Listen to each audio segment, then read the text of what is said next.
As we were gathering before we started, I was looking around, and I was reminded of one of my favorite quotes by Margaret Mead, anthropologist.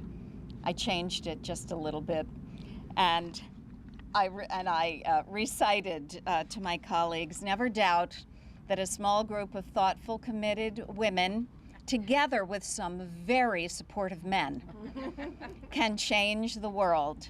Indeed, it's the only thing that ever has." So here we are. I am State Senator Carolyn Comitta, and I am delighted to be here with my colleagues and with each of you today. We're talking about how you move something over the finish line. And yes, Liz, unfortunately, a year and a half is like light speed in the legislature. But to get something done in Harrisburg, you need to build a coalition. It needs to be bipartisan, multi-stakeholder, and it needs to have voices that keep repeating and working together as a team. And that is what we have here today. And that is how we got this Solar for Schools over the finish line in record time.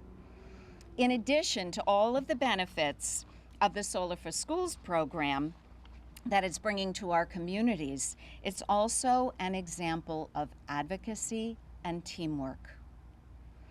We brought together environmental organizations, public education advocates, labor representatives, and lawmakers from both sides of the aisle to get this across the finish line.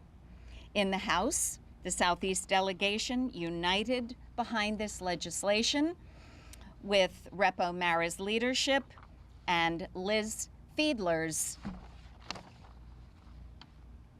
unwavering dedication to making this happen, shall we say. In the Senate, my friend and colleague, Senator Vince Hughes and Senator Bartolotta worked very diligently together and pushed for its passage. Of course, we also have a strong partner in our governor, Josh Shapiro, who really championed this bill and signed it into law. Credit is also due to our representatives in Congress, as we have Representative Mary Gay Scanlon here today, who passed the Inflation Reduction Act, providing crucial federal funding that makes the Solar for Schools grant program possible. So this is a huge victory.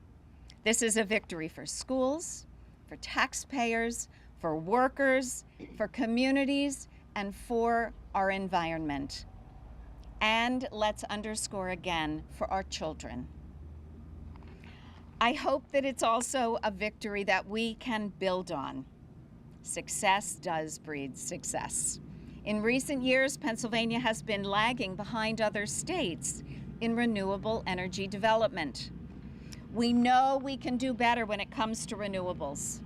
I think everyone standing up here and listening today knows we can do better, and we will. So now we have the momentum to do just that, to invest more in clean, green, and sustainable sources of energy, to transition from harmful emissions that threaten our public and environmental health, and to provide strong family-sustaining jobs for the workers that will lead us into the future. We did it with Solar for Schools, and we will do it again. You know, our public schools, community colleges, and career and technical schools are powering the future of Pennsylvania. It just makes sense that they are powered in a sustainable, environmentally friendly, and cost-effective way. So thank you. Thank you everyone for being here today, my colleagues, and each of you who is joining us. I hope we will continue to work together to invest in Solar for Schools and solar in communities across Pennsylvania.